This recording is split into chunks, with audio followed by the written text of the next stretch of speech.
which, as we've learned, is the phrase of the day. So it's appreciate the opportunity to share some findings from our research. And as I said, this is always just really a snapshot in time. It's the voice of the customer with respect to the pandemic. But as Julie just said, this is a snapshot because things are always changing as new information becomes available. So this was a survey that we conducted very recently. It was conducted with our panel. So it's a panel of about 30,000 households across the Toledo area. And we randomly select participants for each survey wave. And you can see we just finished this. And the data collection actually occurred right before some of the announcements over the last weekend about how cases were increasing in certain states. So this really came out just before that. It's a sample of 400, so there's a small margin of error of about plus or minus 5%. And it was wave 2, as we talked about. So there's a couple of comparisons to what we learned in mid-April. So what I want to do is share with you some of the findings.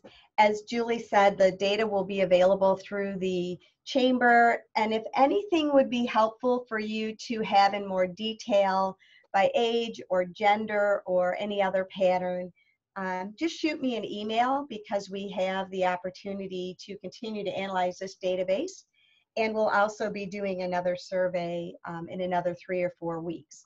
So if you have other questions you want asked and you think it'd be interesting to ask Toledoans, be sure to let Julie or me know. So we first wanted to learn from Toledoans what they think will indicate to them the end of the pandemic. And you can see here that only 7% are saying that it's over now, but the vast majority are really focusing on there being a vaccination, or possibly when no new cases are reported. The way I look at these top 2 things is we're constantly hearing in the news about vaccines and about new cases. So this is one of those situations in which consumers are really looking for data and facts, rather than maybe what would be done in other times when we just look around and we see, oh, maybe our friends don't have masks on anymore, so I guess I don't need one anymore.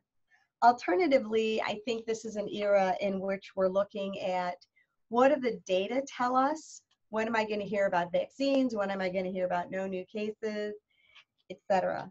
But in essence, Toledoans are thinking we're still in the pandemic, and Toledoans are also saying that the pandemic has had a significant or more of an impact on them. As you can see from the pie chart here, about 41% of the Toledoans said that the pandemic had a strong impact on their lives. An additional 23% said it had a significant impact, which is about 2/3 of our community. About 1/3 say that, in fact, it had a slight to no impact. But if you look at the reasons why it was a strong impact on the families, you can see, if you read their little quotes, for some it was a loss of family and the guilt of not being with them. For some it's isolation. For some it's disappointment in canceling major events. And for some it's just the financial constraints and concerns caused by loss of income and unfamiliar territory with what their job is going to look like in the future, when they're coming back, etc. So these data show 2 things. One, that Toledoans are feeling the impact of it, about 2/3. And also the way in which it has impacted Toledo is different. So it'd be very hard to come up with this is what the pandemic did to different households, because it really affected the households all very differently. So way back in April, when we did this survey, we estimated that about 36% said they were going to go dine inside as soon as they were able to. So in this survey wave, we see that 40% of Toledoans have been to a restaurant, either indoor or outdoor. So it's interesting because Toledoans pretty much knew how they were going to handle this, and they were true to form in about, over a third going to restaurants when they were available. The good thing is if you look at those numbers, most individuals who went out to dine, 92% indoor and 84% outdoor, had a positive experience, either excellent or good. So we asked a follow-up to say, so based on your experience, how likely are you to continue using restaurants? And you can see that 83% say that their experience has encouraged them to get back to their normal routine of dining indoors, and about 74% said for dining outdoors. So I think it speaks well to how the restaurants are doing their job. They're making people feel comfortable. The experiences have been good, leading to continued use of the restaurants. And I think it also sets the stage for other venues to maybe model what's been happening at the restaurants, to figure out how they have been able to start getting their population back and start creating that movement again. One other thing that we learned, we specifically asked if Toledoans were more likely to be using locally owned retailers and locally owned restaurants. And about half of Toledoans said they're making a deliberate attempt to patronize those who are locally owned, venues that are locally owned. The other thing we learned way back in April is that Toledoans were most likely, of all the things they could get back to, they were most likely to go back to their barber or beautician. So about 42% have been able to get that appointment thus far. And again, the very positive news is that 71% said that experience was excellent, and another 22% said it was a good experience, with very few having bad experiences with how the pandemic procedures were implemented. Again, this is really good news. It's very positive because it shows that 87% say they're more likely to get back to their routine because of the experience that they had. So again, it is a compliment and a testament to the procedures that these facilities are putting in place, because it's giving the consumers the confidence necessary to continue using public places again. On a little bit of a different note, there's been a lot of talk about changing the changing industry of the movie theaters and how movies are being released, and whether they're being released to movie theaters or just strictly to streaming. And about a third of our sample said that they're going back to visit the movie theater as soon as they are able. But in this particular case, it's kind of interesting because, about 3/4 of Toledoans had been to a movie theater in the past year. So that's really kind of the relevant set. But less than half of these people who have been to a movie theater in the past year say they're ready to return sometime this summer. So there's more hesitancy here. But I think what this shows us is that about 3 out of 4 Toledoans are turning to in-home movie nights. And the data suggests that that is a trend that's going to continue. I think what this is telling us is if there is a substitute, and that substitute is working out pretty well, there is less likelihood that some of those traditional habits are going to be picked up again quickly. So from the business standpoint, I think we have to look at what the substitutes are, what have people done, and then determine if that substitute could potentially create more of a longer-term trend than just more of a substitute in response to this situation. You can see from the bar chart that about 29% say they're not sure when they'll be going back to a movie theater, and the rest of them are thinking maybe this summer or maybe the fall or early 2021 in the winter time. But it definitely will be a little bit of a greater challenge for movie theaters now that people have gotten a little bit more engaged with streaming, maybe bought some new platforms, etc. We also wanted to talk about airline travel. And prior to the pandemic, about half of Toledoans were planning on taking a trip that involved air travel. But what you see now from this slide is that of those 50% who were planning a vacation with air travel, about 30% are still planning to take that vacation, but the rest of them are unsure or have already canceled that vacation. So there seems to be a little bit of a pattern that our basic 1/3 is willing to get back to things pretty quickly, with a lot of the market more hesitant. We did look at these data by gender and by age. And what's very interesting is that there were no specific patterns by gender or age. There were more patterns in terms of lifestyle. And that's what made it kind of interesting, because typically it's much easier to say, hey, this is affecting older people differently than younger people, therefore you can target market differently or adjust your messaging. But as you saw from the really varied ways in which the pandemic has influenced households and families, that's why a lot of these statistics are not parallel or coordinated with any particular demographic. It's more of how the pandemic has influenced their situation.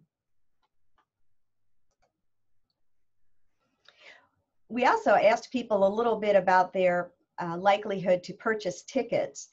We kind of grouped airline travel and things that require a financial investment for the long run, because typically those things require a level of certainty or assuredness. When you're planning a trip months out, you pretty much know what to expect. Same with buying tickets months out. You pretty much know what to expect. But in this era, it's a little bit more of a challenge. And you can see on this slide that, in fact, only 17% are buying tickets as they normally did. So this shows that those who are planning these major events are going to have a little bit more of a challenge, because people are going to want to wait to the last minute. So this will make for them planning more difficult, etc. But it also indicates that consumers are going to need some kind of assurance so that they feel more confident buying tickets. So somehow that insecure feeling has to be placated by some other protocols or offers that are being provided. Currently, our next survey, we're planning to ask people who normally go to major events what it will require for them to buy tickets.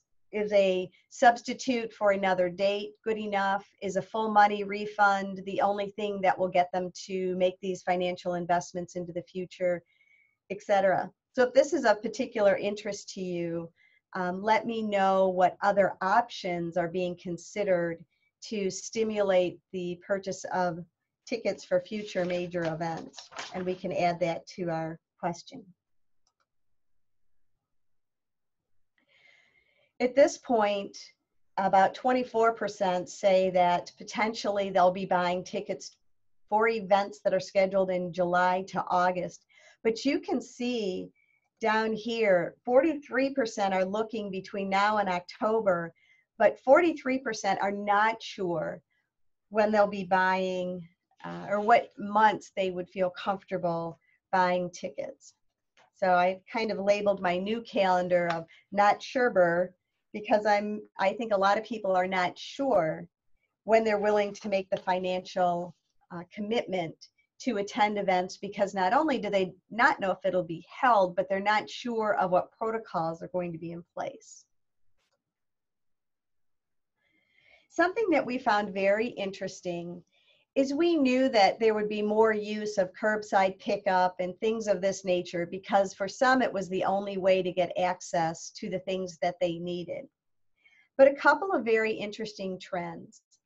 on the left are some of the things people are doing now for the first time because of the pandemic. But on the right, this is the percentage of those users who say that they will continue to use these services post the pandemic. So from the marketing standpoint, this has been my focus in a lot of my little blogs that I'm writing, is that the consumer that emerges after this pandemic is going to be very different than the consumer pre-pandemic. Because many of these services, think about the one on the bottom, mobile banking. Yes, only 11% more are using mobile banking, but 83% are going to continue using it in the future. Mobile banking's been around for a long time, but it took something pretty significant for them to try it. But now that they've tried it, they're going to stick with it. I look at this as an opportunity that if I had technology I wanted to introduce, I think my opportunity to introduce it is now, because more of the market is willing to try things and they've had success.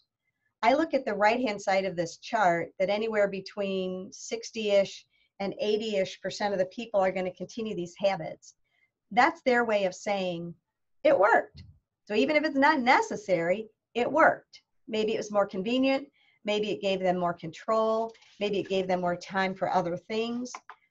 But whatever it did, it changed them, not just as a blip or a temporary fix, but as a long-term new trend or pattern. The other thing I'm really watching is the telemed or telehealth.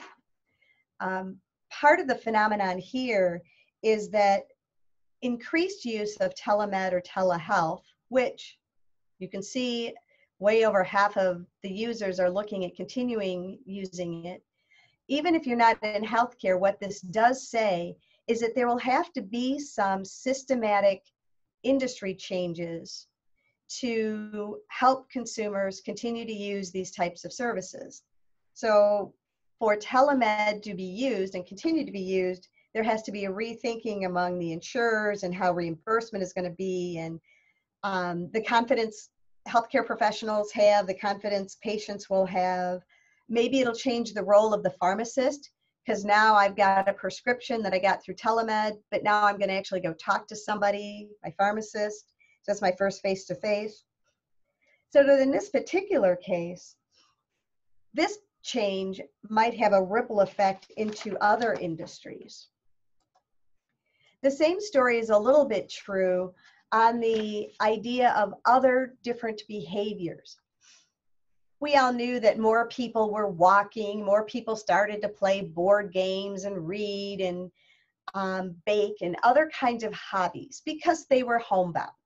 So some of the things were logical, that these are all percentages of people who have done some different things because of the pandemic. But if you look, the most important thing that I'm monitoring is how many considered this a short-term solution versus a change in their habits. So most of these people, as you can see in the 90s or high 80s, are actually going to continue with their hobbies. So those who have discovered or rediscovered puzzles and reading and baking and gardening, it looks like this is a trend that's here to stay. So again, from the terms of how your businesses relate to these different hobbies, you can feel a little bit more confident about making some systematic changes to accommodate it, because it appears that consumers are going to stay on this path. So that's a very quick summary of this Wave 2 survey. I truly am serious if anybody has other questions they'd like to see asked, especially about what it will take for consumers to start making investments in some things in the future, like travel and tickets and things like that. We'd love to hear your feedback. Otherwise, I can answer any questions, or I can wish you a good morning and tell you to email me if you have any questions. Thank you, Lori. Folks, if you have questions, please feel free. This is such great information, and if there's something that you need clarification on, you can feel free to just type those in the chat. You can send those to me in the chat, and I will read them. But with the group that we have today, feel free to put yourself off of mute if you have a question for Lori.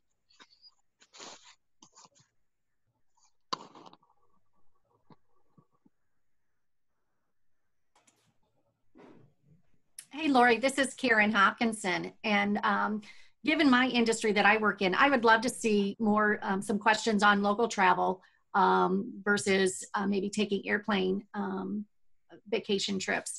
I think that might be helpful for me personally. Not quite sure if it would be helpful for anybody else in their industries, but it would be an interesting question for me. And how far they're willing to travel, and if they're doing overnight stays as well. Okay, we can do that. And you know, if you shoot me a quick email with that question, we did ask if people were substituting local travel for airline travel. So I have a handful of questions we already asked. I didn't have a chance to go through everything today because I didn't want anybody falling asleep on me. So I picked the highlights. Okay. But Karen, shoot me an email. I do have a couple things that may get us started on crafting good questions for the next survey. Perfect, thank you. Absolutely. Good morning, this is Jim Matzinger. Being in the loan business, I would like to see some information on people that are interested in starting a business or have been affected by the COVID virus. That would help me a lot. Okay, super. And you mean affected as in terms financially affected or health affected or emotionally affected? Well, financially affected by the virus. Okay. We have a new loan program that's coming out in a couple of weeks that specifically addresses that situation. Okay, that would be super. If you wouldn't mind shooting me an email with some of your specific thoughts, then we can start a conversation that way. I would love to add something. Will do. Thank you. My pleasure. Lori, my name's Jack Hollister. I'm with a group called the Employers Association, and we do a lot of public training, but there's a big part of our business which is going on site with our employers. A lot of, is it within your survey to sort of ask how quickly businesses are going back to sort of face-to-face meetings, attending business trainings, allowing people on site if they used to do site, my words are failing me, but tours, plant tours, and that kind of thing. Just curious if those are questions that would be part of this, or it's more consumer behavior. Well, if you think about it from both aspects, when I go home at night, I become a consumer, even though during the day I'm a business owner. And on the flip side, how willing would consumers, and how willing these consumers who are employed, how do they feel about people coming onto their workplace and them going back to work? So we could twist it to get the other side. But the survey, this particular survey, is only with consumers. Mm-hmm. But I don't want to sound like a broken record, but if you could shoot me those thoughts in an email, we might be able to figure out if there is an opportunity for consumers to tell you their attitudes when they put on their employee or employer hat. Okay. Lori, this is Heather Bradley of the Center for Nonprofit Resources. Hello. Who are Heather, you? we're working on a project together. So jumping on Jack's point, we are at the center right in the middle of planning the back half of professional development. And should we even attempt something live? Should we plan to go virtual, or should we postpone some things? So I have a related interest to Jack's question. I also know that there's a tremendous amount of chatter out on the grapevine in the nonprofit world. And as you know, there's a lot of them out there. And there's a lot of groups rolling the dice right now. They had fundraisers earlier in the year. They said, we'll see you in the fall. And now they have to, there's a go, no go decision. And so it's probably an extension of the slide you showed about how far out people are willing to buy tickets. So the degree to which we could also put some type of a lens on it around nonprofit fundraisers, that would also be helpful, and I'll shoot you an email on these. Okay, absolutely. Thank you. Sure. Well, it sounds like our next survey is going to be very interesting because it's things that I had not thought about, and we can certainly put those in there. And I'm thinking that we will do it in about 3 weeks. So in the next week or today, while it's on your mind, shoot me your ideas and I'll start to structure those for you. Thank you. Any other questions for Lori, or any other survey question thoughts that might be spinning in their head? Those are some great thoughts, and I do look forward to hearing the responses to those as well. We'll certainly have you back on to share when that next wave 3 is completed. It will be my pleasure. Thank you. As much as I enjoy doing these, I'm hoping that we don't need waves 5, 7, 10. Very, very much agree. So, yeah, I did want to, before we let everybody go, thank Krista Lutman from Governor DeWine's office and Ann Spence from the Ohio Attorney General's office for sitting in with us as well. We know that they have the ears of our folks in Columbus, so for them to be able to hear this of what's happening and what the thoughts are in this specific region, we appreciate that they sit in on these with us as well. So, thank you to them for that. So. If there are no other questions, again, Lori, thank you for being with us and sharing this great information. It will take just a little bit of time to get the video formatted and shared on our website, but when I do, I will be sure to send everybody a link. So, we'll include Lori's email address in that one more time when we send that out. So if anybody did have anything that they wanted to speak directly with her about, or a survey question thought they had, you will have access to her through that as well. Thank you. Thank you, everybody.